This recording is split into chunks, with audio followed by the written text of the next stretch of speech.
All right, hey everybody. Yeah, so it's been a while. It's been a busy summer this year. We've been doing a lot of outdoor stuff, a few road trips, camping trips, you know, getting out to the mountains, and just enjoying the summer. So I haven't had a lot of shop time, but I did do a couple little projects here recently. So I'm just kind of editing that footage together. A lot of it's going to be fast forward. So it might sound like I was sucking on a helium tank. So anyways, hopefully you enjoy that. You know, one of them is this bandsaw, which is the largest of the projects. I was doing some work for the neighbor, making a bunch of little small drill bushings. I had to cut off, you know, a whole bunch of repetitive pieces. And I made a depth stop for it, and then one thing led to another. I started doing a bunch of long overdue upgrades to the bandsaw. Yeah, and then a couple other little things and some car repair work. Yeah, I also got this Wilton vise. It's I think it's like a 3-inch bullet vise. Did a little horse trading with a buddy, so I'm not sure where I'm going to put this yet. I want to do a little work on it, kind of clean it up a little bit better. But yeah, I was happy to get that. So. All right, well, I hope you guys enjoy this, and I do have stuff coming up for this winter. I've got a long-awaited project that I'm really excited about getting started on. I'm going to keep you in suspense, but hopefully you'll have that coming out soon. All right, well, hope you enjoy it. All right, thanks, guys. Just going to use some machine screws to bolt these plates on, just the way you see them. Just checking the mock-up before I drill these holes. Looks like it's going to be okay. So I made these holes oversized so that the rod will still go through, or the axle will still go through, even though these plates are at an angle. I think that'll be fine, and I'll just tack weld these once I get it all. I made this little cross brace, so now I've got to just run a weld bead on each end here. It's already screwed down to the sheet metal, so that'll be good. And then I'm going to tack weld this washer on the one side of the axle. The other side I'll have to do in place. Alright, don't look at these welds. I was having some technical difficulties. Thin to thick and not welding anything in a while. Okay, we've got the washer tacked on here. That's going to be our backer for the wheel. It's going to sit something like that. And then our wheel, if I can do this with one hand here. It's got a spacer washer. It's going to go on there like that. Got our outer washer and a car key. There we go. Okay. Now this side I've got to do in place. I've also got to determine where to cut this axle off at, so I'm going to do that off camera. Alright, I got this side laid out and marked where I want to cut it. I'm leaving it just a smidge long. I can always grind a little off. Okay, so I'm going to attempt to tack this washer right to the bracket rather than the axle in this case. That way I can still remove the axle if I need to. And this is just a spacer to keep us plumb. I'm going to tack it at the bottom, and then I'll make a little filler piece and tack it in at the top also. Off camera, I need full concentration for this. Alright, not pretty, but it's going to work. I used a little filler piece and a bunch of tack welds and a lot of grinding on the top there. Got it tied in. So let's put it together. Well, there it is all together. That should be a definite improvement over what was on there before. These were on there, they're much smaller, and it didn't have a bracket. It was just an axle right through the sheet metal leg, and they were so close to the ground. The sheet metal was so close to the ground that any little pebble or obstacle that you try to roll over would get caught, and it was just very aggravating. So I think this is going to be much better. So yeah, I'm probably just going to stick with the sheet metal frame. I mean, it would be nice to build a nice base for it, but I mean, this saw lives outside. It's got a cover, but it's out in the weather. You know, it gets abused. And I did put some paint on there. I wasn't going to paint it, but I couldn't help myself. Alrighty. Next, I was going to look at seeing if I could improve the front legs a little bit. Yeah, I was digging around and I got a bunch of these leveling feet. And I was thinking about making a custom bracket to hold them and so forth. But After looking a little closer, these wooden blocks that are on here, and I bought this saw from a World War II vet. I think he was 98 years old when I bought it, and he was still doing work out at his shop, believe it or not. He made these little feet, and you know what? They work. They're loose. I gotta tighten up the screws. I think I'll take them off and clean them a little bit. Maybe put some varnish or something, linseed oil on them, and just put them right back on. I mean, if it ain't broke, don't fix it, right?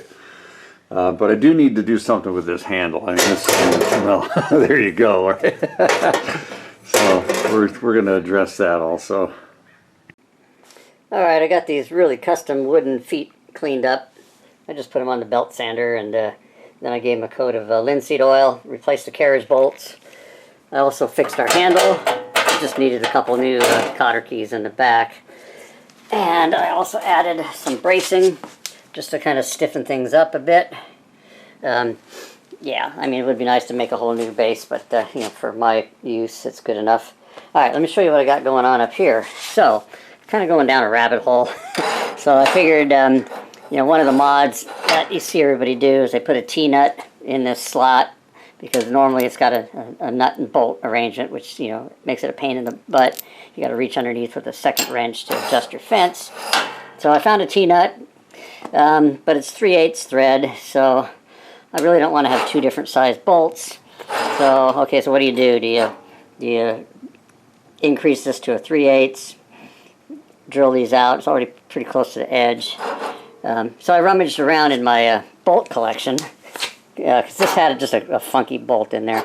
So I wanted to get a shoulder bolt. So I found a shoulder bolt. Well, let me back up. So I was rummaging around in my metric bolts, because, you know, it's an import saw. And this, I lost the one that came out of there already. I misplaced it somewhere. But this is the one that goes here. And it takes a 12 millimeter wrench. So it's got to be a metric bolt, right? Wrong. That's an Imperial. It's a 5/16 18, 5/16 course. So this is an older version of one of these saws, and it's actually made in Taiwan. So the fasteners are Imperial, which is weird. So anyways, yeah, so that makes it easy. I found a shouldered bolt, 5/16, so I'm going to replace that one. That way we'll get a better fit for the pivot. Yada, yada, yada, right? But then, okay, so I think I'm just going to make a new T-nut so I can drill it and tap it for 5/16 18.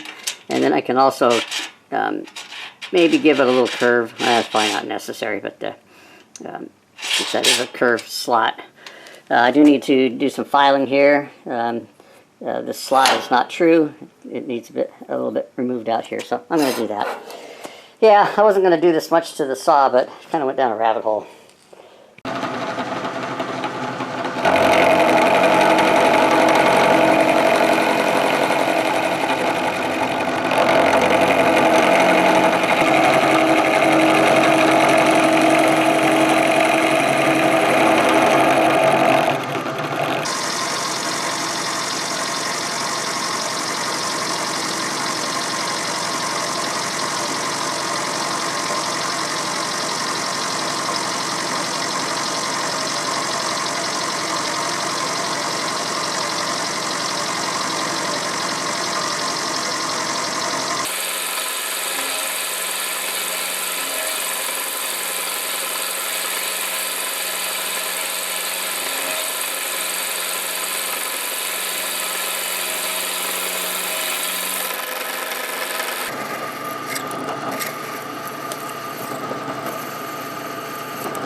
Do the last little bit by hand, off camera. Yeah, I know I need to improve these saws, one step at a time, guys.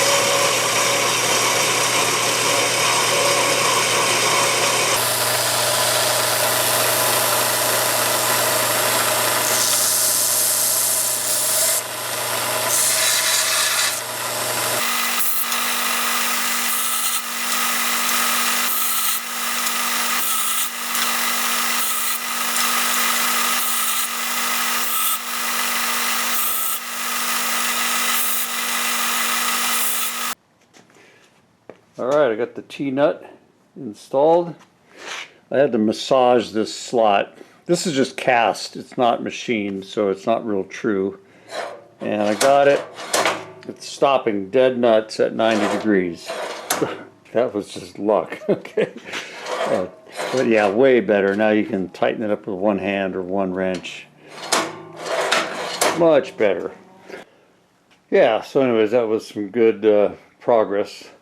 One thing I do need to do, and I might do it while it's in here, is make a plate. You know, the small table that everybody makes for these. Yeah, I think we'll do that. I've been doing some cardboard aided design, CAD, and I'm copying Uchel Kim, his design, and just modified it a little bit to kind of fit my saw. So I think that's going to be a good solution there. All right, I'll transfer that to some metal. Okay, now if I can do this without tripping over the tripod. So I call this poor man's transfer screws. So I put a couple of socket head cap screws in the attaching bolt holes here. Just take some white marker paint to the top of the screws. Unfortunately, this stuff dries really fast, so I gotta go quick here. Okay, take our little plate, line it up where we want it. Right about there. I think I kind of drug it across, so we'll see. All right, I think that'll work. I'm going to measure centers and verify all of that, but that'll get us real close. Looks like some kind of a face.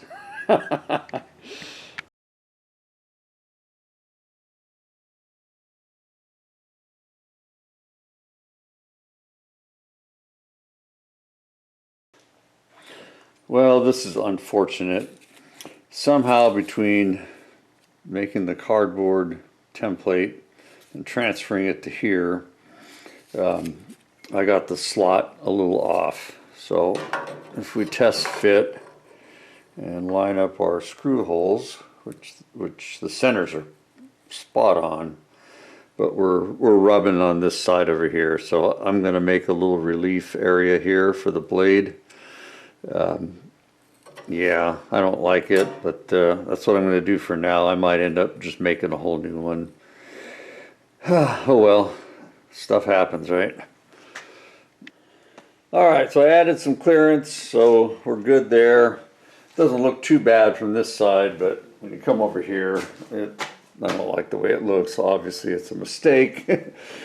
Oh well. I've got to cut this last piece off here, clean everything up, and then it'll be good for now.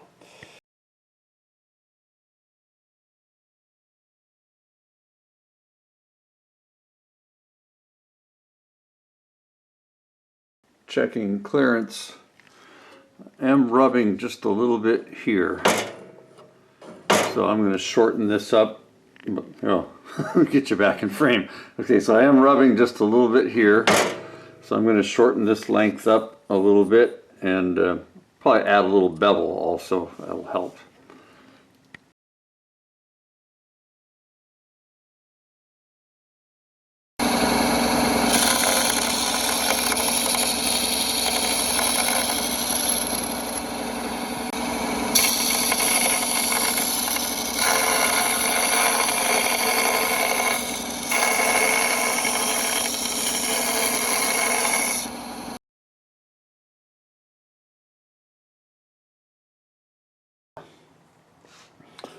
This saw lives outside in a covered storage area, but it sees a lot of, moist air and so forth. So rust is a issue. So I gave it a little bit of sanding with the DA sander to get rid of the mill scale, or most of the mill scale, and then just a quick cold blue. It's going to get scratched up and stuff, so I wasn't too worried about making it perfect. Plus, it's an old piece of steel, so yeah, good enough.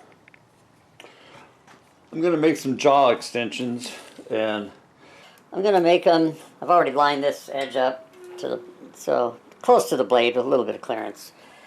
So I'm going to make it 9 inches long, so we have a little bit of overhang on this end. That's going to be about, 230 M&Ms. All right, I've got the jaw extensions made. Also put in a counteracting bolt there. Yeah, I didn't film that. It's, wasn't that exciting. All right, so I'm going to give these some kind of a treatment, either paint or maybe some bluing, and final assembly. All right, guys, I'm going to call this thing done for now. We're going to put a fork in it. Should be a lot more pleasant to operate with the changes that we did. I ended up just putting a little bit of cold glue on these jaw extensions. Hopefully that'll hold up to the weather. I think it will. Yeah, so that's it. I'm going to put this thing back out in this outdoor storage. We can always do more to it at some point in the future, but I think those will be some good improvements right there.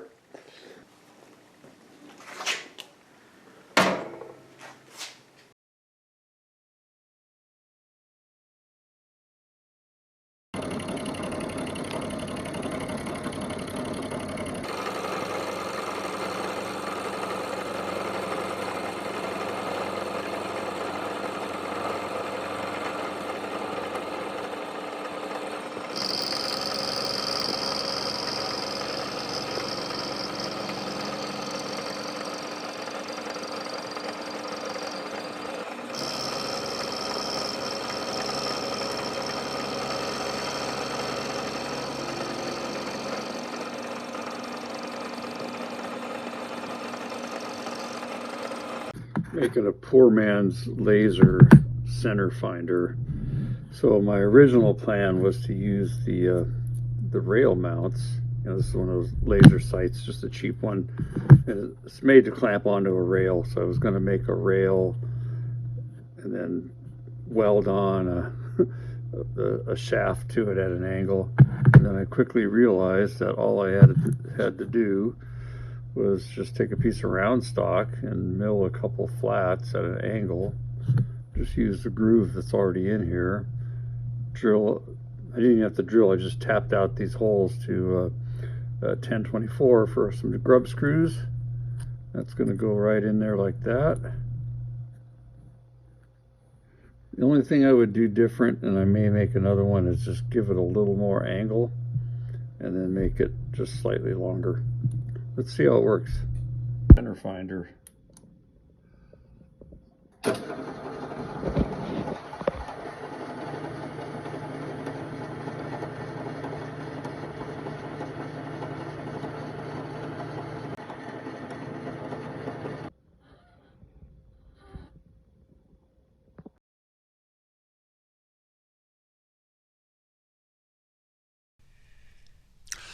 I modified one of these Harbor Freight welding carts.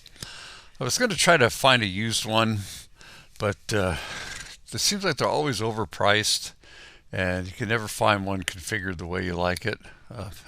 I looked for quite a while on Craigslist and on Marketplace and came up with nothing.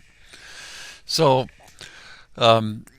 these are more like a kit that you really need to, assemble it the way that you want it. And one of the things I didn't like was how far the wheels stuck out, and also the way they held the wheels on was with just those funny caps with the little fingers that you just hammer them on.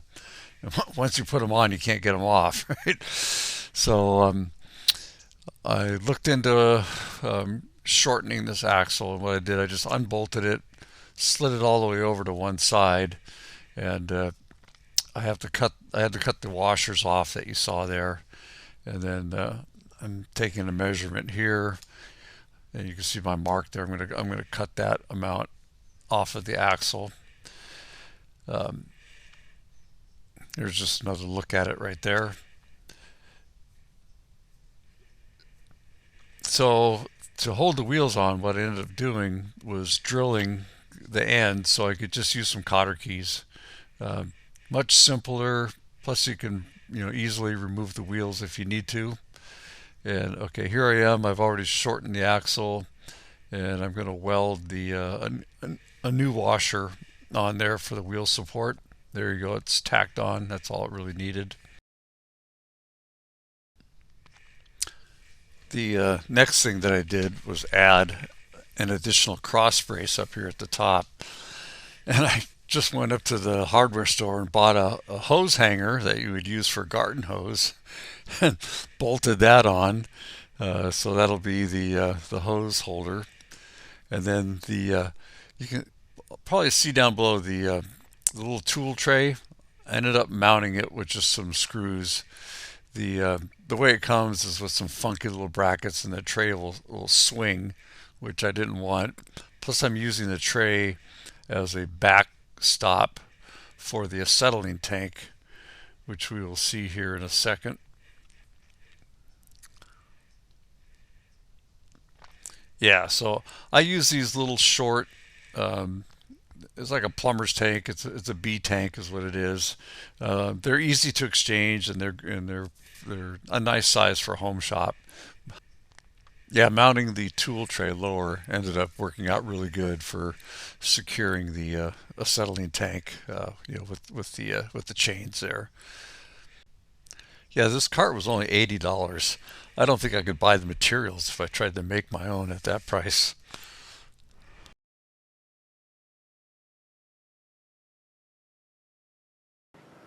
Well, my son hit the lottery on this one. So he's over in Japan for a couple of weeks. So he left his car here, since we're closer to the airport than he is. And I asked him, well, does your car need anything looked at while it's here? Because he's not a big car guy and he tends to neglect things. He goes, oh yeah, the only thing it really needs is washer fluid. Okay, you can probably guess where this is going. Let's go to the bench. Alright, well, besides needing windshield washer fluid, we knew that the air conditioning wasn't working, and we looked at it earlier in the summer, and it was leaking. Well, it was flat. It had no refrigerant at all, and it was leaking from the compressor. At least that's what it appeared to be, and at that time we didn't have time to deal with it. But long story short, it was just this O-ring on the discharge hose. All right, sorry, I got interrupted. Yeah, so anyways, figured out that it was just this O-ring seal that was leaking. And the difficult thing is getting to it. Plus, these Nissans are like a rolling oil leak.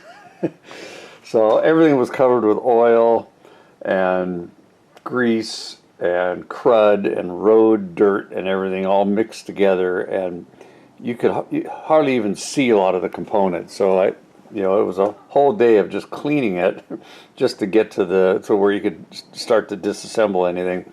So I knew better than just getting any random O-ring. I went to the Nissan dealer and got a genuine OEM O-ring. $18 for that little bugger.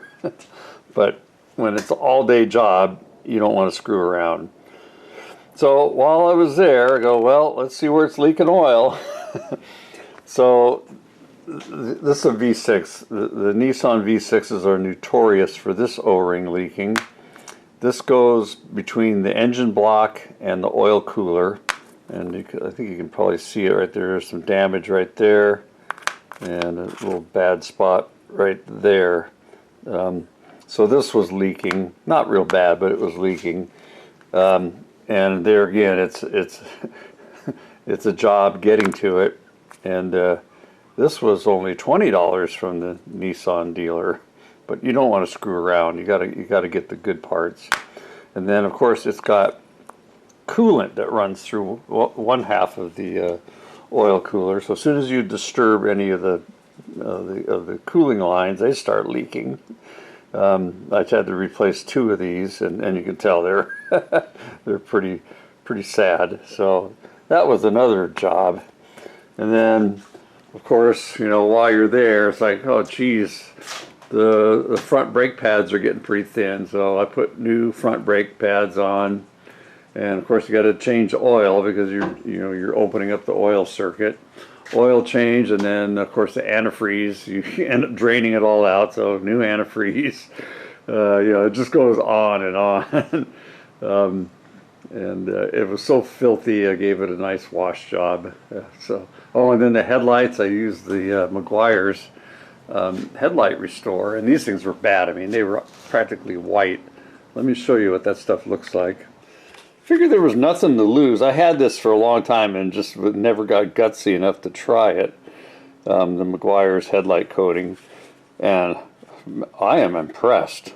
But I want to do a little more research before I do the other vehicles. I mean, this one is pretty much a beater, so there wasn't a lot to lose giving it a try. And it's probably on its last leg anyways. The work that I did on this car exceeds the value of the car easily. So yeah, it's probably not long for the world, but anyways, I thought you guys would like that. Yeah, Dad, all it needs is washer fluid. Yeah, well, he's not a car guy. He knows how to do stuff, but he's just, it's just not on the radar for him.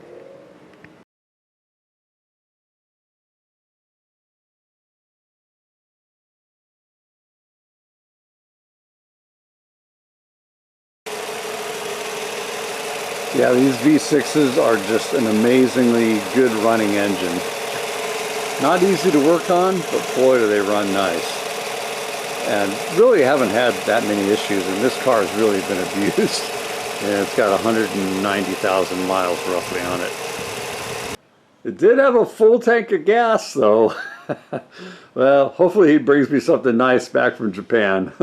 All right, guys.